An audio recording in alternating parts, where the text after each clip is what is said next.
United Families, we were so excited to finally kick this off. Today, we were really lucky to host Steve Geifman, Lauren Hansen from League One and the Geifman Group, respectively. They're going to talk about our new building. Lauren and I are going to dive a little bit into kind of the plans for year two and what we have growing here. More to come, but we're so excited to kind of finally reveal this. It's been a long time coming. Hey, welcome. Come on in. We're so excited to show you this. Welcome to the Pearson building. This is our new space here at Iowa United. We're so excited to have you guys. We're in a work in progress here. This space will hold our practice courts. We're looking at 4 courts here to train at. We're going to speed you along here and show you kind of the next thing we're really excited about. So one of the really great pieces about this facility is some of the extra parts that they have. In here is the media suite that we are so excited about. We loved having media day in our first year, but seeing what they already have here and what we have planned for is so exciting. Over here, we have like a little closet area to put some of our dressing stuff and storage for our outlets and media day. For us, this seems really silly, but we thought this was like the coolest place to show the girls anything you guys need to do for our content. This really raw warehouse space will host our offices. We'll host some of our strength and conditioning stuff. Admittedly, a parent lounge, if we could put in cornhole boards, mini golf, anything to keep our moms and dads happy and less bored at practice would be ideal. And frankly, out of the cold, having a space where you're not going to get hit by a ball, sessions, bathrooms, offices, team film, recovery suite. This is where we really want to host a lot of that. Word of the wise, this room actually is not motion censored. Our vision in here is potentially doing our strength and conditioning in here because that's something we want to immediately go in and out of practice with. We're hoping that seamless transition aids families in their commutes. Our new strength and conditioning coach, Emily, we're so excited to share with you guys. We'll be able to be here pre and post practice for you to immediately roll into. So that is something we could not be more excited about.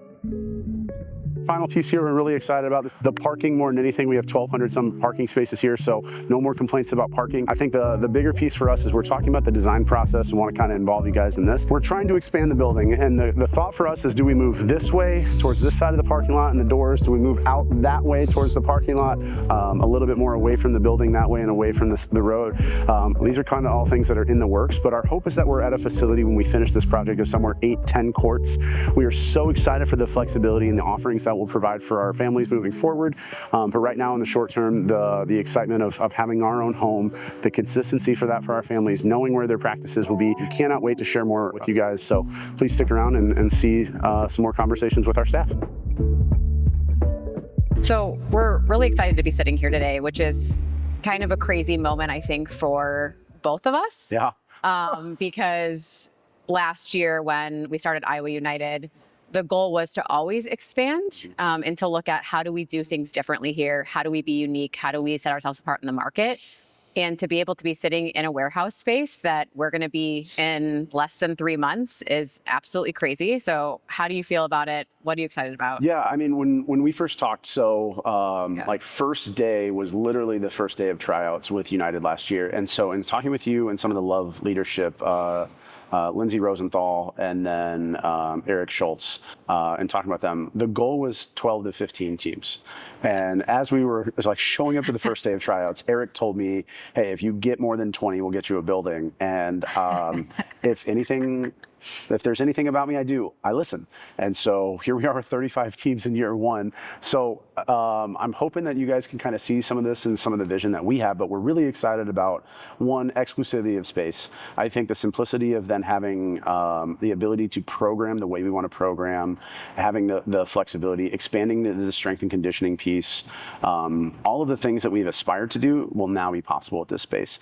The other part with that is the consistency part. I think one of our biggest things, I'm talking about feedback, is something I want to talk about today, but from our families, I think the inconsistency that they've had both with our club this year or with, frankly, their club experience in the past, the inconsistencies as far as facilities and scheduling, I think is the number one frustration piece for families. Right. Obviously, there are things like costs and time and what have you. I'm sure playing time's in there with families of frustrations, but like that piece for us, I hope gives our families a lot more stability, and frankly, then that gives them the autonomy to really like live their lives successfully around volleyball.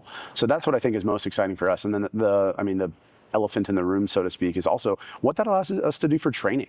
Like the consistency piece that comes from that only gives us more power to be flexible within our training, not restricted because of the flexibility of schedule. So I think that's the biggest thing that we're excited about. Yeah, and I think you talked about this too, is feedback. Feedback is a gift. We talk about it a lot. We ask our parents for it. We ask League One for it. We ask other clubs, like, what are you doing that's different? And we listen.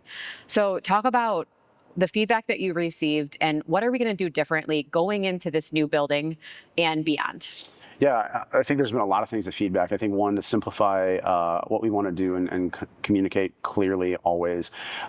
We've tried a few different strategies. Sometimes we've over-communicated, sometimes we've under-communicated. I think hitting that nail on the head is a constantly moving target. But I think the biggest piece for feedback for us is consistency of approach and trying to make sure that our families have an avenue to direct their questions and concerns where they need to go. So, I mean, first and foremost, evolving our programs. We're looking to add a program of a boys program, which we're really excited about. Assuming that we have the right whatever you want to say, interest for that level of program, that would put us with 4 programs and making sure that families know where to go for that. I think the other part with that, especially for our programs that are traveling more, we're looking to expand to make sure that we have 2 coaches for every team. That would be for our elite programs. Our premier programs is what we're aspiring towards. Will that happen all the time? I mean, things happen. Someone's going to tear their ACL at practice at Taylor. Love you to death. Some people are going to have some weird things, some travel restrictions. Maybe they have the luck that I have with cars and they miss a practice. Who knows? But our aspirations are to do that. And then also with a consistency piece here, we're hoping that those 2 assistants coach more than just their own teams, and more so in the fact of when we train, that piece will then really develop of, maybe that's something for Lauren to specialize with setters, for me to work, and I tend to gravitate towards passers and making sure that our offense runs smoothly. That way, again, that consistency piece really grows. And I think the final piece of feedback for us is with this consistency piece, what that will allow us to schedule around and allow the flexibility for lessons and camps and clinics at a rate that is hopefully effective for our families. When we're doing a court rental and someone wants to do a private lesson, if the court rental fee is $50 an hour, it's $50 an hour for the lesson for us to not pay a coach. Right. And I think that is incredibly taxing on families. So this flexibility that we have here, along with the cool facilities, I cannot wait to show you guys the dressing room, the media room. Behind the camera here, Trey is losing his mind over how cool this stuff is. We're so excited to show you. Yeah. But that is a piece where I think this is starting to more shape towards what the vision we have. Like, we're a work in progress.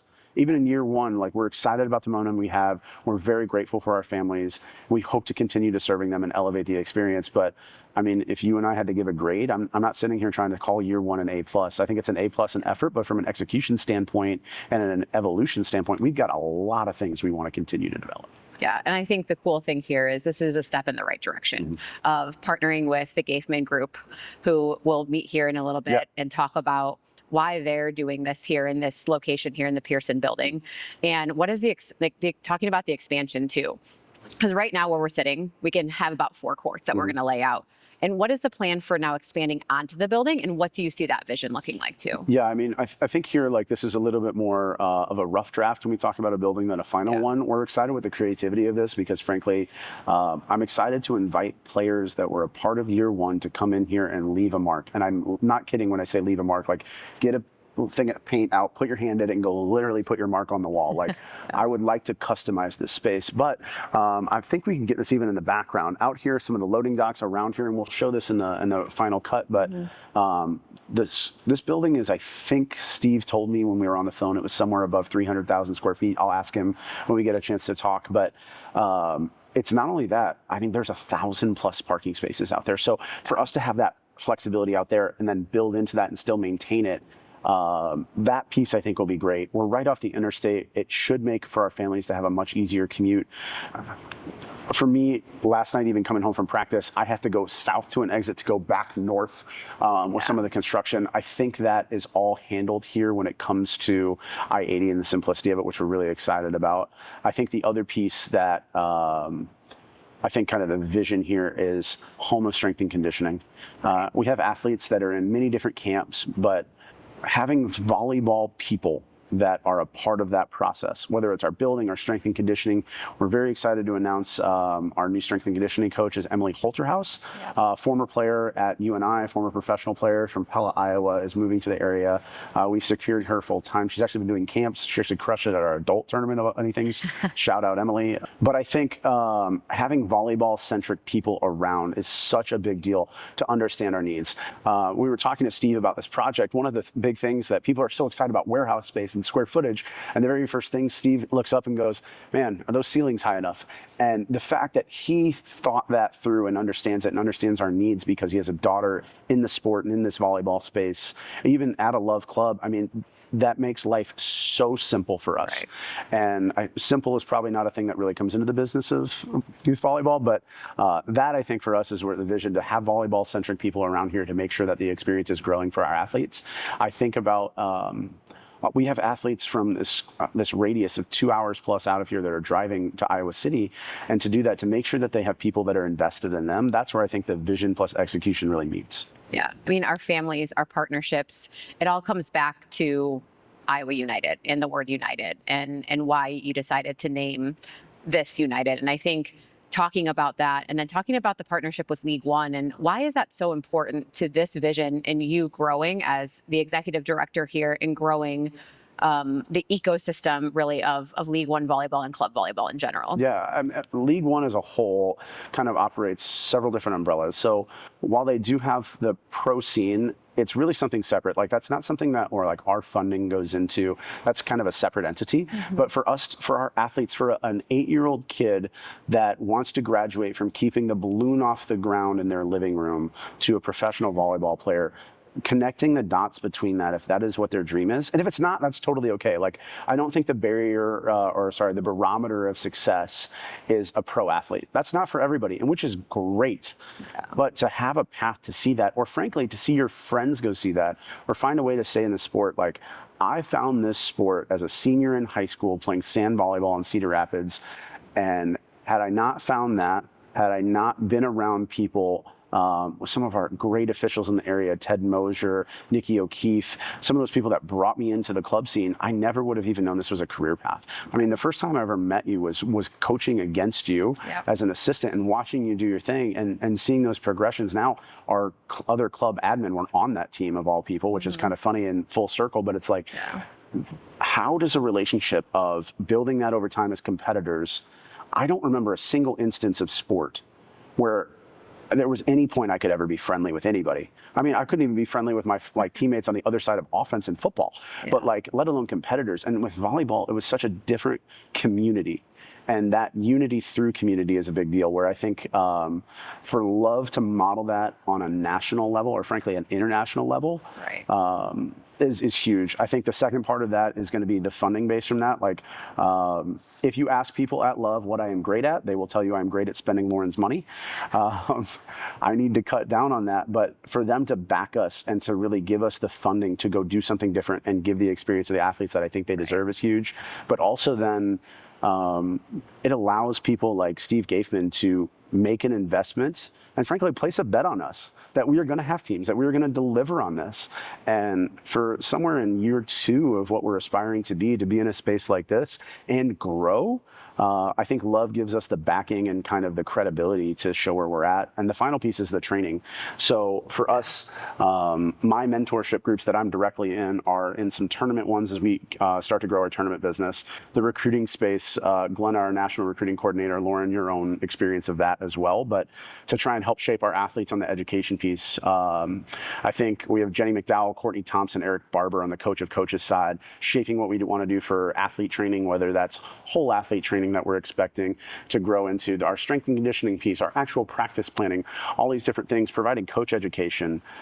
That part of what League One does is second to none.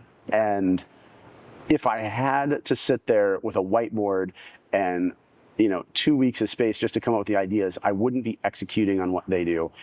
The real value of League One in that is the leveraging of things. Currently, as we speak, AAU Nationals is going on right now, which is, boy, a lot. There is a club director who I love and adore, shout out RT, from Kokoro in Minneapolis, that is currently like sitting on a bench for one of our teams and being supportive, going through some admin stuff with us.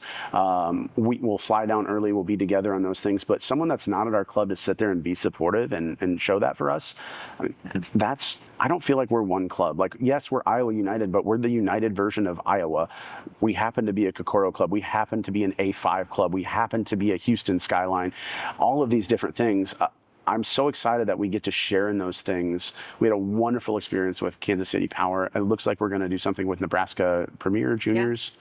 I need to cut that out. Premier Nebraska. Okay, Premier Nebraska. I don't know how you want to cut this, but it looks like we're, after the really successful event we had for Martin Luther King Day, we'll do something with Premier Nebraska as well. And finding established clubs that have great systems, that have great consistency to mirror some of their programs through our Love partnership and rely on them to build our version of it. That's where we're really excited about it. And I think for us, that partnership with Love is just, it's priceless. And I think one of the best things that you have done is really just dive into the community of Love, because a lot are just nervous about, what is this? What am I getting out of it? And I think that you have taken all your resources, especially with RT. We'll give him another quick shout out here at AAUs. How much that we're willing just to make a phone call and we're all just coming together. And RT sent me a message and just said, we're all in this together. And that is truly what it feels like. And I think what you're trying to bring to the Iowa City, North Liberty, Coralville community of, what can we do differently here and continue to bring this community feel? And I think you've done such an excellent job at that. Oh, thank you. I think the final piece for me that really comes through in the Love side of things is the willingness for people to help our families.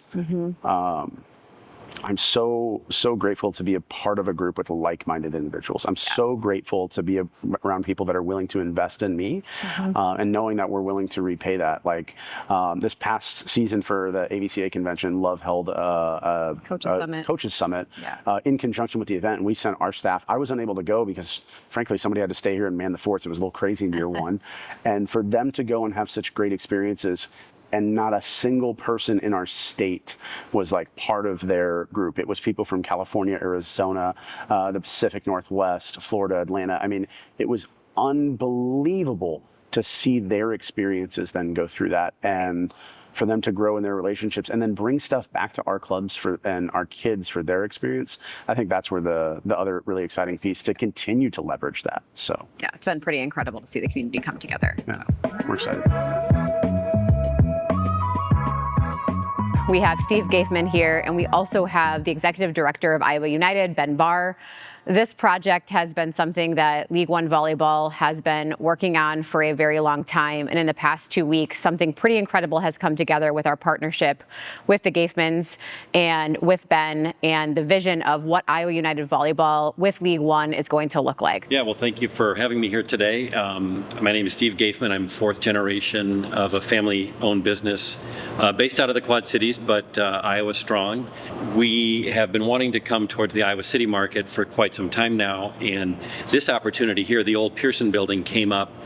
We had a tenant that was looking for some small space, and we toured the area and saw that the Dodge exit off 80 is going to be kind of the next growth market. And we took a chance on coming to this building. It's 317,000 square feet of vacant real estate. It has a data center, it has renewed office space, it has warehouse space that we're in today. And when we walked through, we knew we could put the tenant in that we had in hand, but then we thought of all the other possibilities, and we have parking for over 1,200. It's, again, right off the interstate, and we saw a vision here and wanted to take this property that's been on the market for 2.5, 3 years with no activity, and wanted to make something of it. And that's why we're here today. It was probably one of the fastest closings I've ever had for the largest size of a building, and that started, and our partnership kind of grew, and we probably negotiated a lot of stuff much faster than I have ever done, and maybe you have done, but we both wanted the same common goal, is to make something work, because we both see the vision Yeah, I imagine that price, or not, whatever, the square footage to days to close ratio is going to be an all-time record for you. I think so. A lot of people, I work with my family, and I have brothers that are also part of the business, but they don't live in the area, and they questioned it probably 4 times a day. But after seeing the numbers, after seeing the possibility, and after seeing the building in the shape that it's in, they knew that it was something that we had to take on, and we're excited to do it. Yeah. Well, and one of the things you had said is the building being vacant for some time. I know that's kind of been a thing with kind of the city as a whole, but talking about kind of the Dodge Street exit and kind of where the city's expanding towards, like, I guess, could you give us a little bit of your vision or kind of what you think within the city as well of how you guys are projecting this to grow over here? As you know, when you come either from the east or the west, you get off at the exit. This is the very first largest building immediately off the exit. And you know, as Coralville has grown and other communities have grown, this is the next growth period. There's the ACT site up the street, which will have housing and it'll have more commercial. And the more people you bring to an area, the more demand there is. And we're hoping that with our tenant, with League One, it's going to bring so many people here that we need hotels, we need coffee shops, we need restaurants, and growth is contagious. It's the good kind of contagious, and we're hoping that it catches on, and this becomes kind of a hub right off I-80. Yeah, I mean, for us to kind of talk about that too with Iowa United, and Lauren, you and I talk about this a lot, our radius has been, I mean, we have kids driving in both directions from 2.5 hours to be here and be a part of the program, which we're very blessed for, but I think also for us to have something that's ease to get into. This is such a priority for us to be off the interstate, which ease of access, and I know that seems silly, but I mean, for families traveling for practice multiple times a week, with inclement weather, with tournament, just ease of access to the facility, I think that's for us such a priority. And then the second part of that is I know we're going to kind of show a little bit more of the clips of this, but really the expandability of the options here. I mean, for us, I think every single time I've ever been to a facility, everyone complains about parking. We do not have that problem. We are so excited about that. The second part too is like the flexibility of things. And so I mean, admittedly, as we shoot this, like, we are still in the design plans of that, but looking at the square footage around here that we plan to kind of show off and do that, like, there is a lot of opportunity and frankly a lot of space for creativity, so we're excited about that. For I guess for our group, I was wondering if you could also kind of talk about kind of what your expectations are for the property specifically here. I know you mentioned the data center, but some of those things. Yeah, we have 317,000 square feet. We have a tenant for approximately 70,000 square feet of the office space. We have a data center user. This facility had a level 5 data center, which there are very few. It's either specific for a company, or it's Google, or it's one of those larger ones. So we have all that infrastructure. We went out and found a group that's going to take that over and take some more office space. And then we have the warehouse space, and we thought of a whole bunch of ideas, and then our paths crossed, and it's going to work in the interim and for an expansion, and we'll be able to do that. In terms of the exterior of the building, kind of embarrassed when we bought it because it really wasn't taken care of. Our team has been out here for a week making a dent in the landscape and just cutting things down, and then we're doing a full exterior facade remodel. We're going to have a new facade. We're going to add some windows. We're going to add elements of entrances just to offset the building to make it look like it should look like. So with that, and the tenants that we have in tow, we're excited for the future of this site. Yeah, we're excited as well. I think that from the beginning, the Geifman Group has been so welcoming, and our ability to work so closely together so quickly, and the vision that they said, hey, like, you have this space here, and you're going to be able to see this here in a little bit about the temporary space that's in the warehouse now that we're going to be able to put some courts in. But really, when they came to us and said, hey, we're willing to even expand further on our own property for you. And so it was just the vision, the creativity, thinking strategically together about how do we bring something unique to Iowa City and to the surrounding area. So it's been pretty amazing how quickly this partnership has evolved, and how grateful that we are for their willingness to just dive in with us. And we're fortunate as well. I mean, we echo those same feelings. As I joked earlier, I think the only two people that are mad with us are our attorneys, because we have this easy talk between the two of us. So, yeah, we're excited. We're excited to get you into the temporary space. Awesome. And then we need to come to a design and design what the future will be. And this will be a hub for you for a long time, volleyball, and people will know the site. And it's true about the location and the facility, because we're a volleyball family as well. And, you know, sometimes you travel to these other communities and there is no parking and there is nothing to eat or do. And that's something we're going to change here. There's going to be a lot to do and a lot of synergy together. Well, we appreciate it. We're going to let you kind of go through here, but we really appreciate you going through this. Cool. You're gonna knock us out of the park next time. Yeah. You're gonna, Yeah, no big deal.